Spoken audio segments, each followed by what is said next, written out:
Now, in our first story, the managing news editor of the Daily Searchlight has been arrested after spending 10 days in prison for criminal contempt. He shares some of his experiences during his 10-day jail term with Joy News.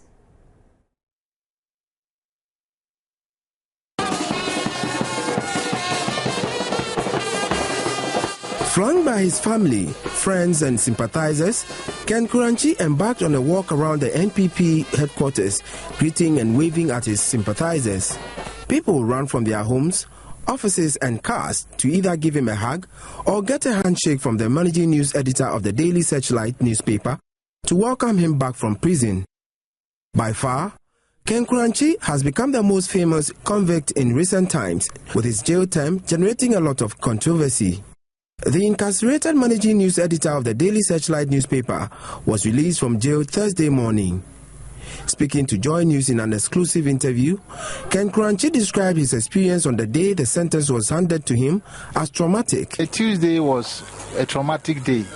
It is not easy to face that type of panel. We had our disagreements. The consequence was that I take a little journey and a little rest. It is unfamiliar surroundings. So we went and then we were given a place to sleep. At dawn, they decided to shift us. So it has been a very interesting experience. And for me, some of the things that have happened have been inspirational. I met a group of young men, 18 of them. I was the 19th prisoner in the cell. And these were guys who were hungry. They were dirty, they were sleeping on the floor. But in the evening, they would sing and thank God for having taken them through the day. And at dawn, after cockroaches and bed bugs and mosquitoes, they would wake up again and sing and thank God for the night. It was an inspiration. He also told Joy News his ordeal in prison was scary, even though he commended the prison wardens. It would have helped if they had told me that the rationale for this type of movement, it would have helped, because I really at some point did not feel secure. Okay, I can say the first time they moved me, I was deeply frightened. In the night, 2:45 a.m., men with guns picking you up, traveling in the night, parking in dark places. It has not been a very pleasant experience with regard to some of those aspects. Not very pleasant. I must use the opportunity to commend the official warders. You see, they did their best to keep me comfortable. Obviously, you could see that there was an unseen hand manipulating to move me from place to place. But the people who were on the ground and had to work with me, they were going through the same suffering that I was. He was asked during a media briefing at the NPP headquarters if he will act any different if dragged before the Supreme Court again. Here is what he said. I think that, and this is very important for me, I want my children and my grandchildren to live in a free country. I want them to live in a free country. And if what I went through is necessary to ensure a free system in our nation, then it must be done.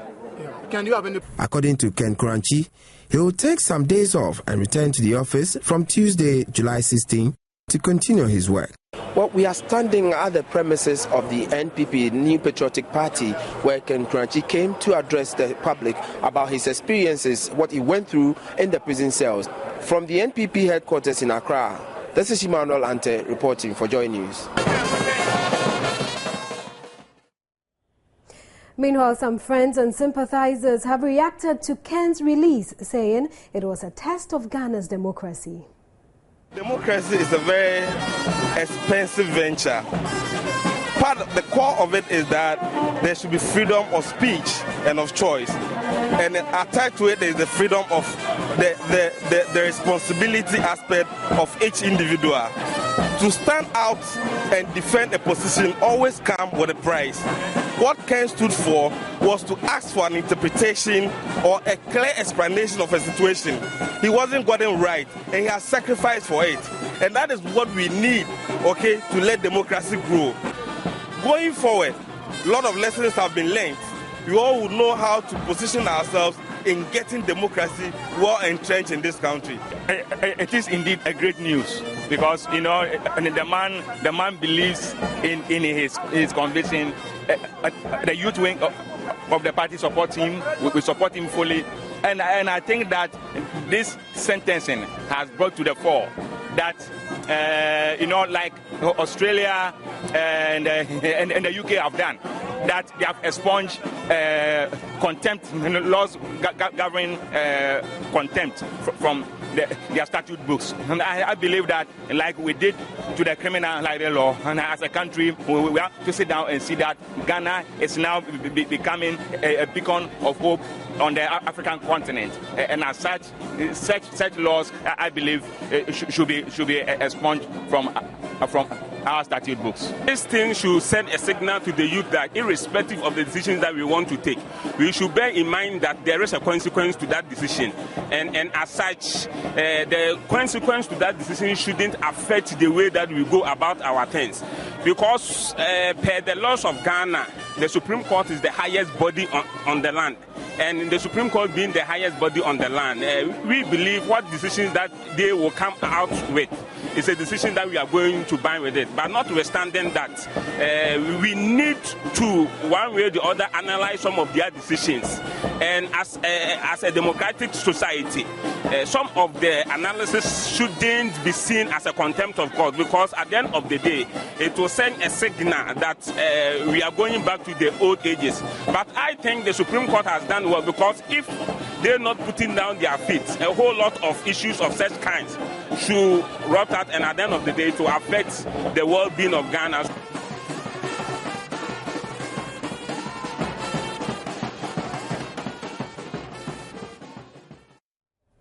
So away from Ken Korankye, now counsel for the petitioners in the ongoing election petition hearing has drawn an extract of the polling station register after respondents raised doubts about its authenticity. The extract is a photo register meant to demonstrate that some registrations have the same image but different names and ages, which is an irregularity.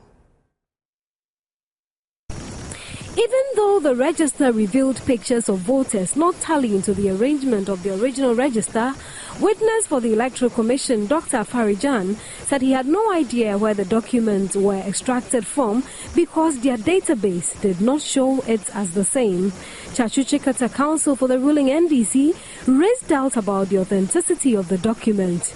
According to him, the extracts were questioned and had been completely shattered, but Addison insisted it is incorporated in the witness's original document. The EC, he said, admitted to the names in the extract, and the soft copy of the original register was given to the New Patriotic Party by the EC. Earlier today, petitioners in the election petition hearing accused the Electoral Commission chairman of misleading the court by printing 4 sets of pink sheets for each polling station. The Electoral Commission has always held the position that it printed only 2 sets of pink sheets for the 2012 elections. The committee set up by President Mahama to oversee the construction of a 200 senior high school project has finished with preliminary parts of its work, outlining, among others, the very nature of the schools. Gifty Ando Apia, my colleague, has more from the daily media briefings at the Flagstaff House. The issue that came up for discussion here today is that the 200 senior high school project is about to commence very soon, following a submission of the report by the committee that was assigned to this task. Recommended designs have been given, costs have been given, as well as locations. The report speaks about specific districts and, in fact, specific locations within those districts where those schools will be sited. These are community-day senior high schools, so that it eases the burden of parents. You live in a community, you have a school, you go there, you come home every day, and the distance from where the communities are and the school will not be that great, so that it doesn't impose a burden on the students. The president, according to the Deputy Minister of Information, has been furnished with details of how and when the project will commence. He says they will be rolled out in good time. His Excellency the President is upbeat about the progress of work and is satisfied that the committee has done a thorough and diligent job. 50 of them will be constructed annually. So the budget statement provided earlier this year makes provision for the construction of, or the start for the construction of 50 of these schools. In the meantime, these models have been recommended. The models feature classrooms, libraries, administrative blocks, bungalows for teachers and head teachers, recreational centers, and other facilities To create a conducive atmosphere for holistic education, the 200 senior high schools are part of promises made by the president on his campaign trail prior to the December 2012 elections. For Joy News, Gifty Andopia. Now, according to a World Bank research, pupils of primary 3 to 6 in Ghana are unable to read. In the quest to improve upon this appalling standards of reading and writing, a Joy FM initiative, Joy FM Read 100, made it a task to provide libraries to communities across the country. With support from state insurance company SIC, Joy FM Read 100 has inaugurated an ultra-modern community library facility at Ho.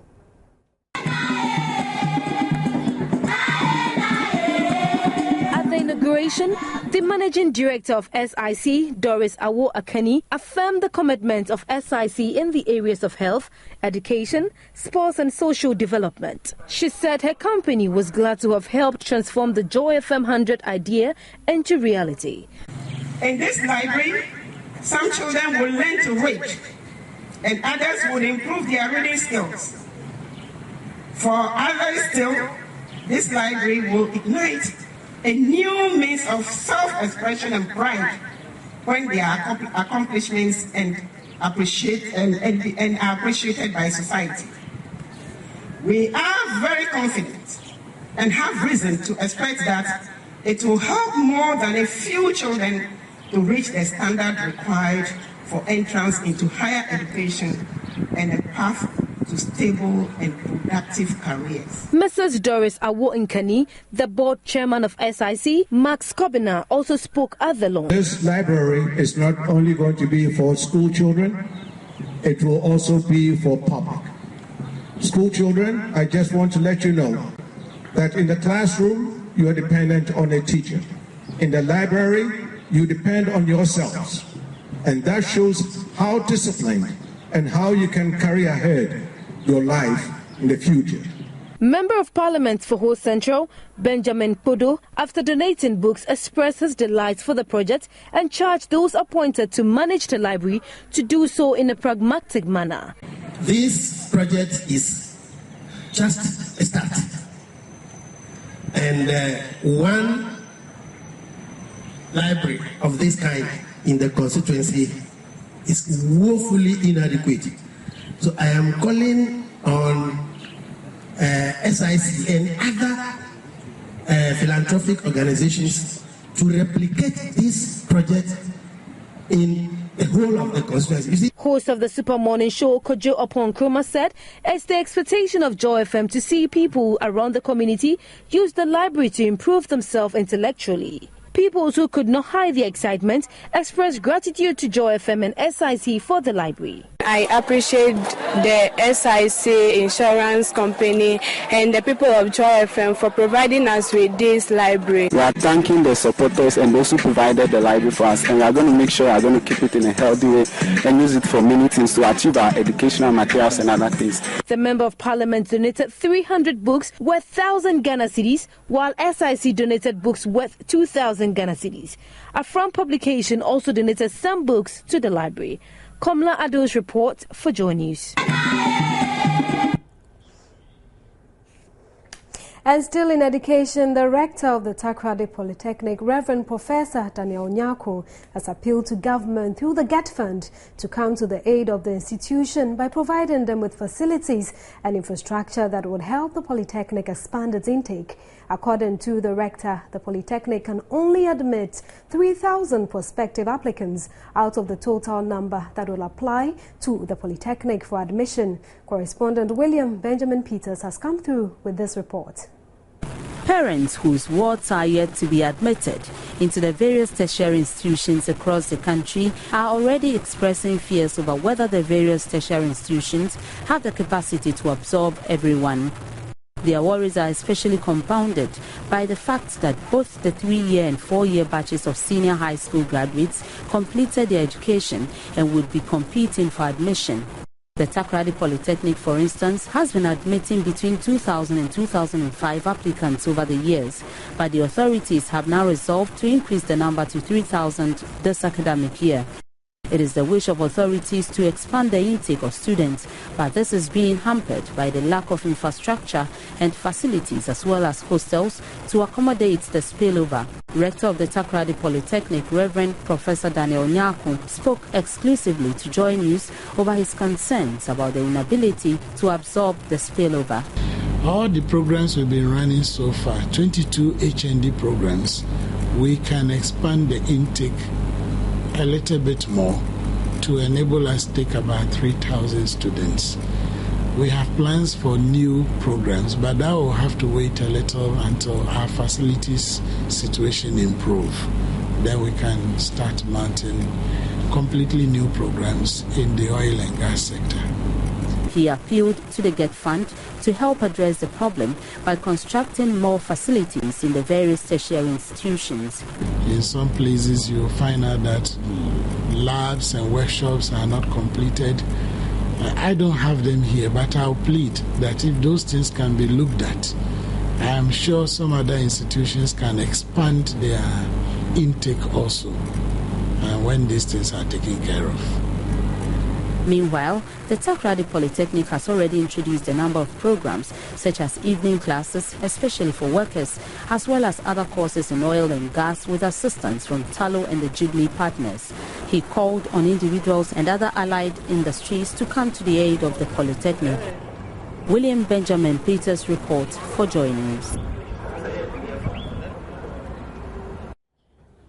Some 16 million girls under age 18 give birth each year, that is globally. Many have no access to vital information that could save their lives and their future. Without improving adolescent access to friendly reproductive health services, Ghana will be off track achieving MDG 5.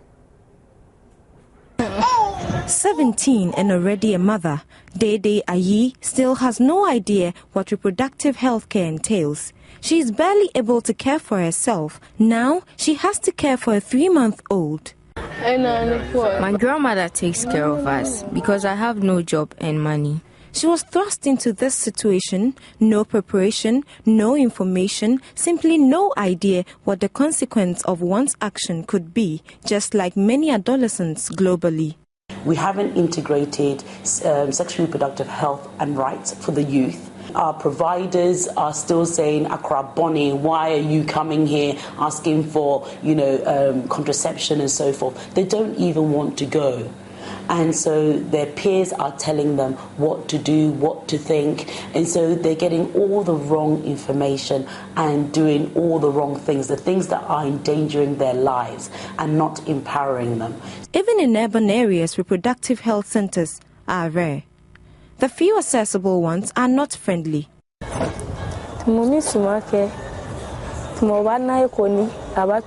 If we could get such a center where we would just walk in and access information, we would be very glad. Regina Mensah, 19, is also in a difficult situation. Like Dede, she had no idea what she got herself into. The only difference, she was 18. Dede and Regina's grandmother does her best to care for them and their other siblings. Now she has an extra 2 mouths to feed with the same resources. Young people are increasingly left to learn about sexual issues from their peers with far-reaching consequences. We need to give young people information so that they can make choices in their lives. And I'm not saying that, we tell them to go and have, sex or anything like that. No. In countries like Holland, where they really believe in educating and empowering young people, from the age of 3, you start learning about your body, how to respect your body. We are a very religious society, and our children are having sex far earlier than a non-religious society, and that's because they are empowered.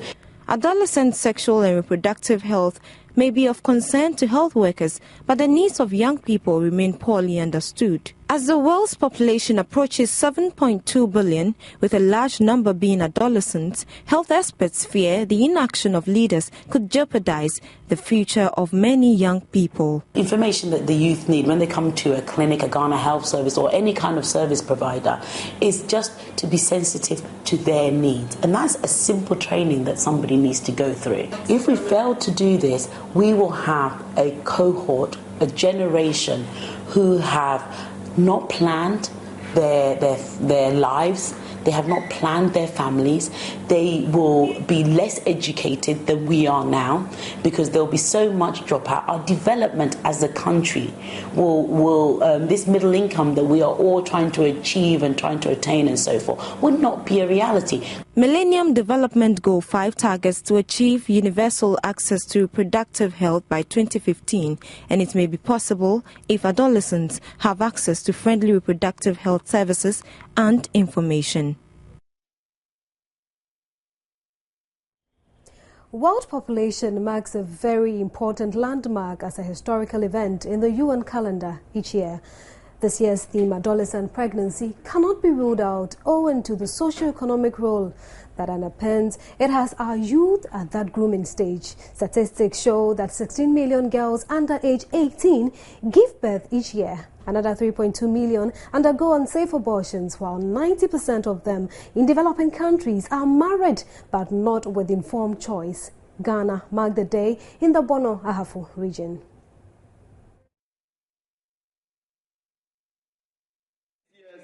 Lunch is quite different from previous ones. We have been holding debate, preaching to some converted souls. But this year we are talking to persons that this problem directly affects.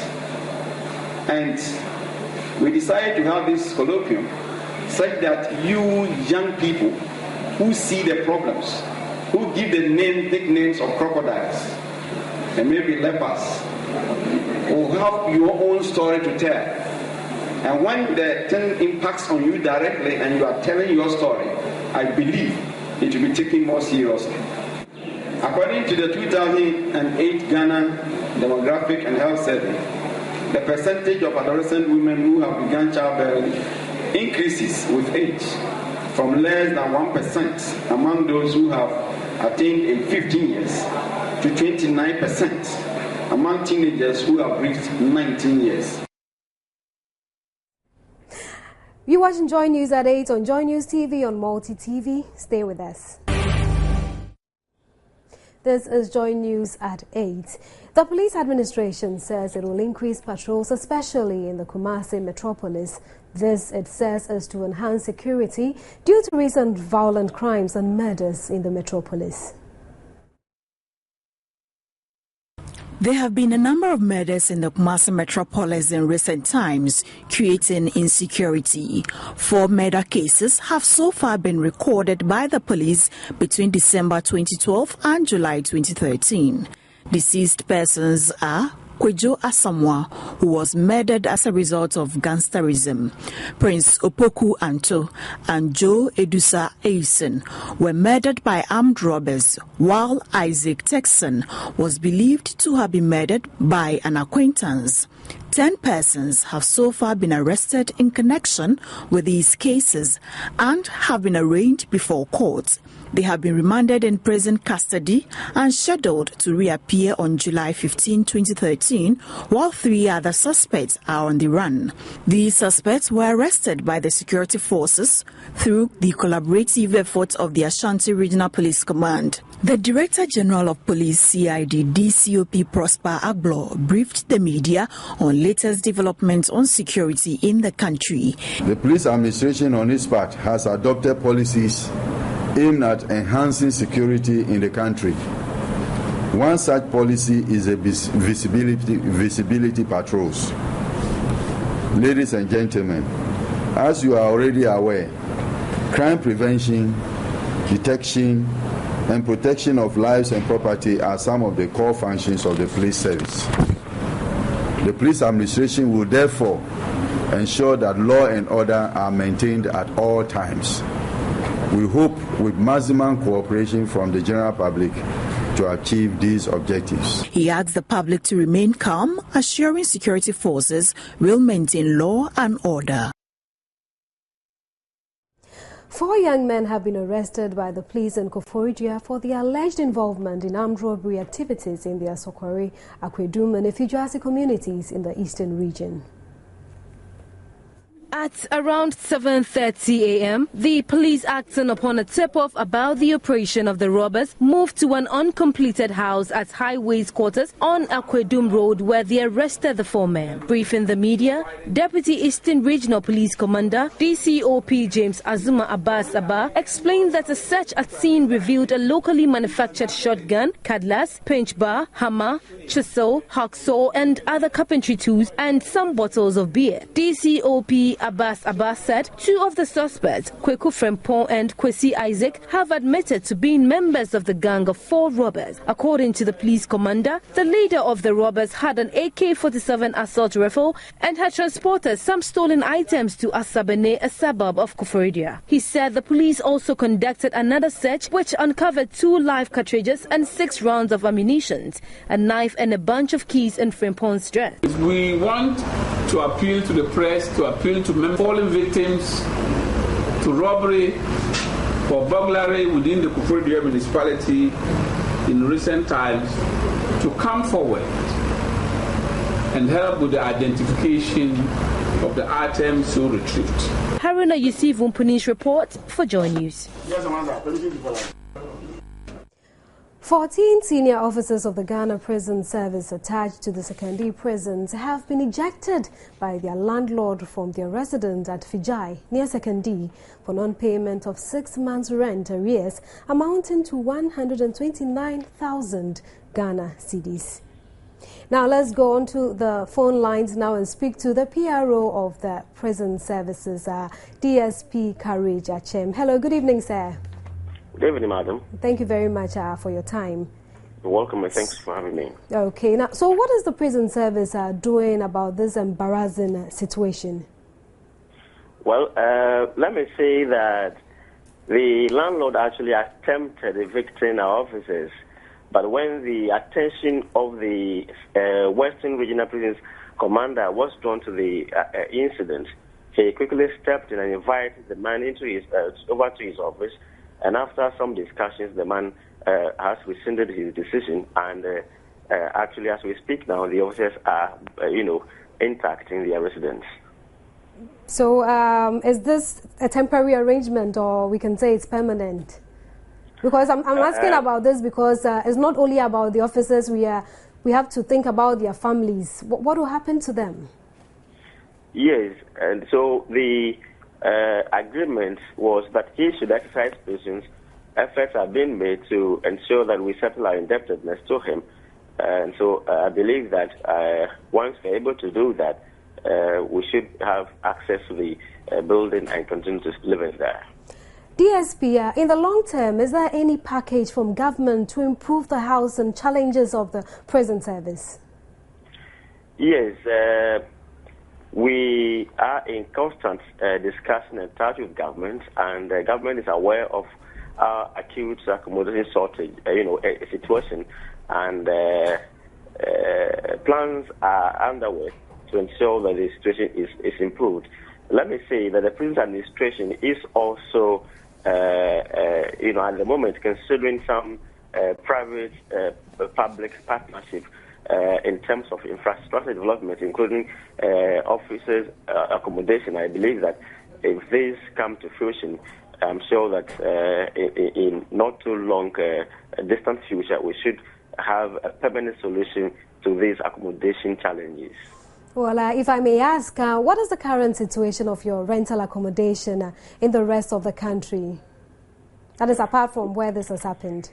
Well, let me say that we have a number of rented premises across the country because not all of our officers are able to find accommodation in our barracks. And so where officers do not have accommodation in the barracks, arrangement is made for barracks annexes to be rented, which are private residences that are rented from private owners. And so We have that arrangement in a number of places. I must say that yes, funding has been a bit of a problem, and so we owe a number of our landlords. The appeal is that, government will never run away with your money, and so once government owes you, you can rest assured that you will surely receive your payment. And we just want to use your platform to appeal to all our landlords and landladies that we owe, that surely arrangements have been made, and before long they will have their money. Well, thank you very much, DSP. We've been speaking to DSP Courage Achem, PRO of the Ghana Prison Service. So up next is You Report.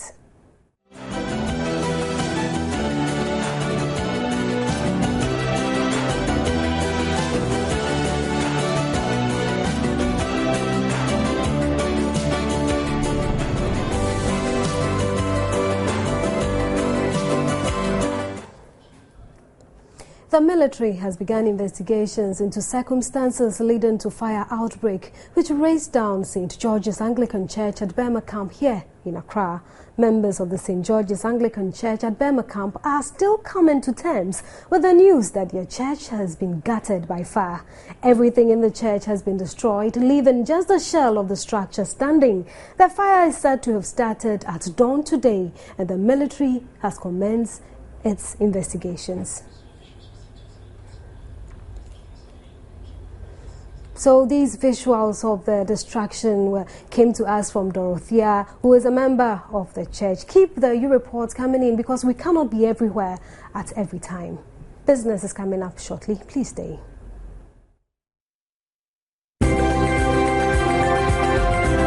Joy News Business is brought to you in a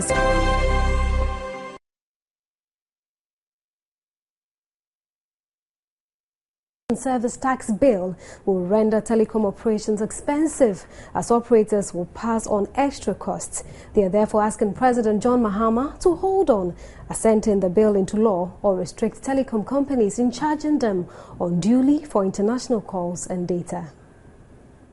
Parliament, July 9, approved the amended Communications Service Tax CST bill, which it says will ensure effective monitoring of revenue accrued from the telecommunications sector and compute taxes payable to government. The bill imposes on service providers a 6% tax in addition to a current surcharge of 6 cents per minute on international calls. But subscribers fear telecom operators will push the cost to them. It's agreeable that the tax should be put on the services, telecommunications services, but they should not try to impose that tax on we, the consumers, because already they haven't given us the value for our money, and they are making a lot of profit out of us. Every call that we make, we pay for it, and so I think the industry should pay for it, and they should pardon us. They shouldn't increase the amount on the recharge credits. Others want government to do away with the bill or restrict telcos from charging them unnecessarily. They shouldn't implement it at all, so that it will affect us also. No, they have passed it, but government didn't accept it. Now, government didn't approve it. So as at now that they are waiting for the approval of the government, we are praying that government shouldn't approve, so that we, the consumers, will not suffer. Government should also should accept some part of the tax. The 6%, I think, is too much. It should be something, it should be cut at least to 1.3, 1.5, thereabout. The telecommunications company started paying CST from 2008 till March 2011 when they ceased payment. Telcos claim they are hard hit, especially when they already pay a 15% value-added tax and national health insurance levy on incoming international calls to government and awaiting a further 5% stabilization levy on their services by the Finance Ministry. Invariably, yes, it will be an additional cost, but we are still committed to ensuring that our customers continue to have the best service and are not adversely affected. Yeah, we're negotiating with government, to see how best it will suit all parties, to see crunching the numbers or the figures, to see how well, how it's going to fit into our scheme of things. And if at the end, if we need to come out with any statement, we'll come out with a statement. But at this point in time, man, there's nothing. We have nothing, to say about it. regarding whether they're going to pass on to the customer, what's going to happen to it. No. With government taking about 37% of operator revenues as taxes, the CST or talk tax is therefore expected to raise additional returns for the country. Abigail Adumakwenchi for Joy News. Still in business, the Economic Development in Africa Report 2013 says that efforts to spur jointly reinforcing economic growth on the continent to date have relied on a textbook and linear approaches to regional cooperation that does not fit with Africa's situation. Now, according to the report, what is required is a 21st century approach to dealing with 21st century challenges. The report released Thursday suggests that African countries should adopt a new approach to regional integration, referred to as developmental regionalism. This encompasses cooperation among countries in a broader range of areas than just trade and trade facilitation, to include, for example, investment, research and development, as well as policies aimed at accelerating regional industrial development and regional infrastructure provision, such as the building of better networks of roads and railways. While there are elements of developmental integration agenda in some African sub-regions, such as the proposed tripartite free trade area that will cover 26 countries, mostly in Eastern and Southern Africa, the report says that numerous and more comprehensive developmental integration programs should be designed and implemented in Africa.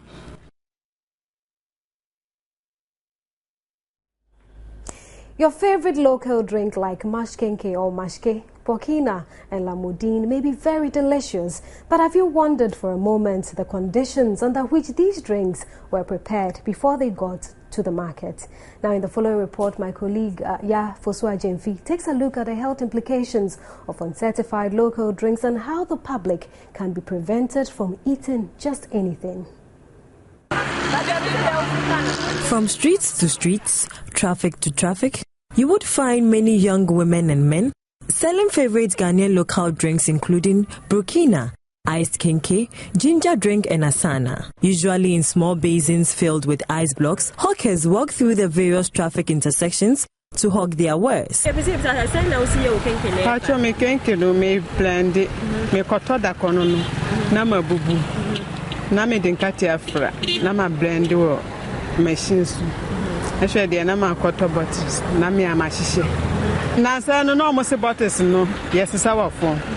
And to see no more chop bottles in a maye. Am I a cotofatum? May I, dear? To quite now I would do, but I got bottles no fatum nowadays. A modern Ghanaian, except to see these drinks in a packaged bottle for sale under the hot scorching sun. And trust me, these drinks come as a welcome relief to patrons, mainly to quench their thirst as they commute in vehicles or on foot from one part of the city to the other. Yeah, Ghana wine. Ghana the answer papa say about for me. We dia maminya apomudini pa.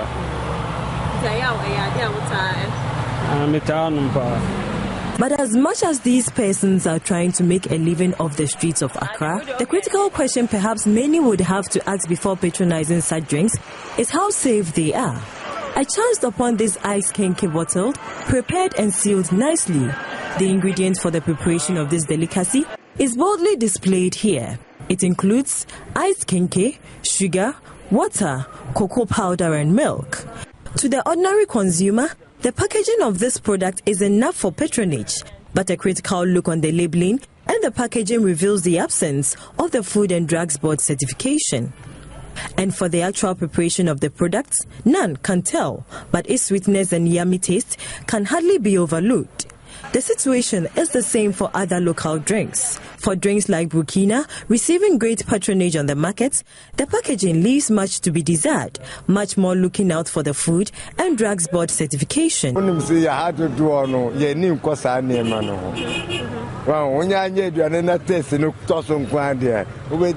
Again, how safe is the Burkina we drink on the streets, and what is the guarantee that Ghanaians are not eating poison?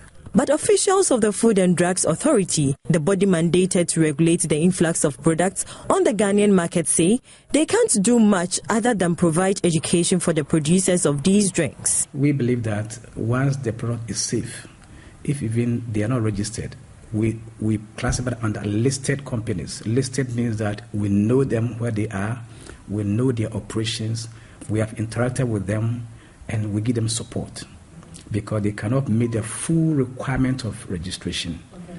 Now, for those who can make it, we try to encourage them to support them until they're able to meet the full requirement of registration. Okay. But notwithstanding, we ensure that the product is safe. So even though you may have the person's item at the market without any FDB number or FDA number, it does not necessarily mean that it is not safe. Well, they face a lot more challenges in addressing the situation. For now, as you continue enjoying your favorite local drink, just take a moment to ponder over whether you are not consuming just anything. So that's how we end today's business news.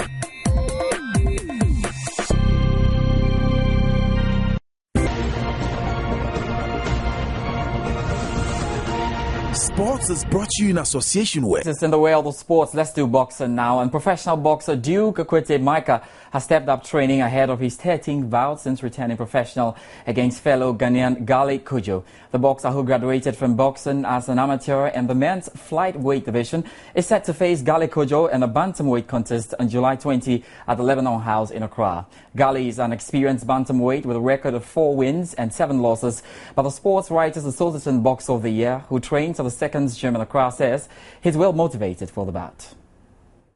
Yeah, I'm very prepared because I'm always busy because always I have to. My dream is I have to be a world champion. World champion always you have to be preparing. Yeah, I've been training, but I've been sometimes watching tapes to learn more of the boxers, the word boxers, like someone like Floyd Mayweather, and the time it started from the beginning, and very sure. I'm very sure because I'm going to knock him. I'm going to knock him out. Yeah, everybody have to come there earlier because the Ukumaga is well prepared. He's ready to fight anyone in my weight, bantamweight. Right, let's switch the sports and do some swimming now. Ghana will for the second time participate in the 15th World Swimming Championship organized by the International Swimming Association in Spain. The championship fixed for the July 18th to August 4th will be used by the association to strengthen its relationship with the international body, as well as provide members of the national swimming team an opportunity to rub shoulders with their international colleagues. A 3-member swimming team made of current national holder Kweku Addo, Ophelia Swain and Park Kwesi Jackson will represent Ghana at the event. Though billed for the competition, President of the Ghana Swimming Association, Theophilus Wilson, has been telling Joy Sports about challenges his outfit is facing in preparation. As an association and members of the executive, we have to solve problems, and one of the things is to look out solutions to such problems. And though it's very teaching, but we thought it had to do with something we shouldn't have come to this far. It was quite worrying, and I believe that all the people out there listening and watching us would hear that we have been able to arrange some kind of a system to salvage this problem.